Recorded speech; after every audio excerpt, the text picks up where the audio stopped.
The rain hammered against the corrugated iron roof of warehouse number 7, a relentless percussion to Demarco's nervous ramblings. Harding leaned against a stack of crates, the ache in his ribs a constant reminder of his last encounter with Blackwood's man. Demarco, a pallid ghost of a man, wrung his hands, sweat plastering his thin hair to his forehead. I shouldn't have said anything, Demarco stammered, his voice barely audible above the drumming rain. I can't sleep anymore, Mr. Harding. The nightmares, they won't stop. Harding's gaze was unwavering, a steady pressure designed to break through the man's carefully constructed defenses. Just tell me who paid you, Demarco. That's all I want. Demarco flinched. It was Lila Monroe. She came to me, a week after Arthur disappeared, offered me money, a lot of money, said as I was skimming from the business, playing both sides, said he was a liability.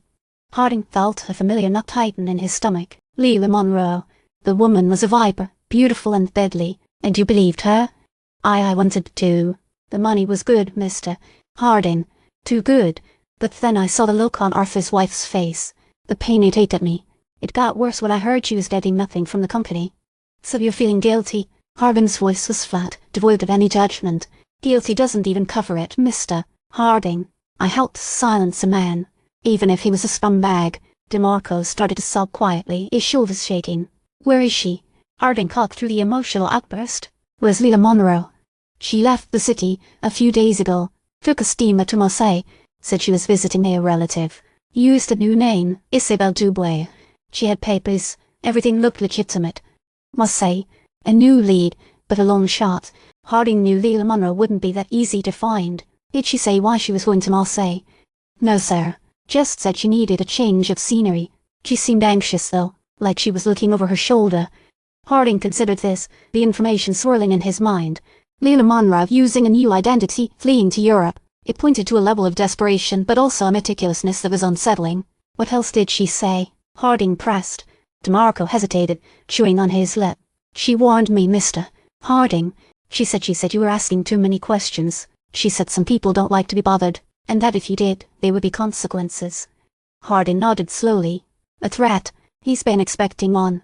He smirked humorously. And you reported this to the police? No, sir. She made it clear that involving the authorities would be unwise. Harding leaned forward, his eyes piercing. You're still holding something back, Demarco.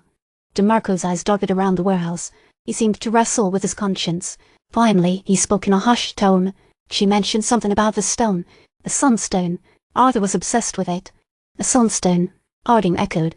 That's what she said. She didn't explain anything, just mentioned it in passing, like it was the reason Arthur was scheming, the reason he was playing both sides. She said it was dangerous, that some people would kill for it. The Sunstone.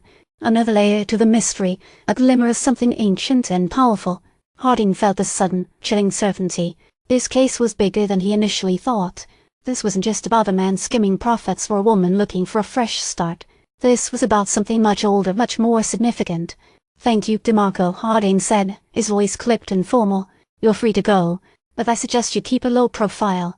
You're a loose end now, and loose ends have a habit of getting snapped. Demarco practically bolted out of the warehouse, disappearing into the rain-soaked night.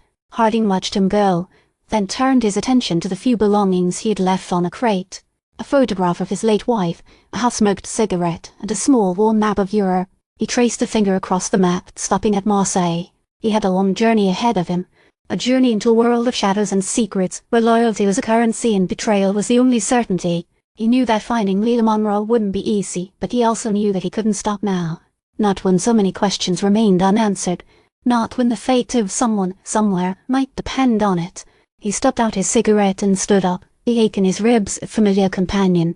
He moved toward the exit, disappearing into the darkness, a lone figure swallowed by the rain and the shadows of the city.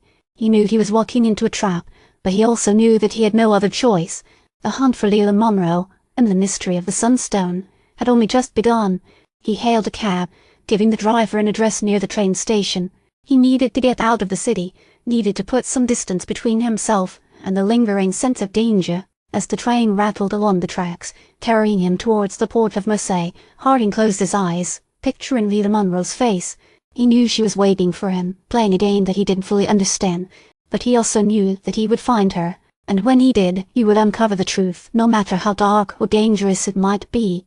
He knew she was running, but he also knew that she couldn't hide forever, and when he found her, he would finally understand the secrets she was so desperately trying to protect. He leaned his head against the window, the rhythmic clatter of the train a lullaby to his weary mind. But even in sleep, he knew that the nightmare was far from over.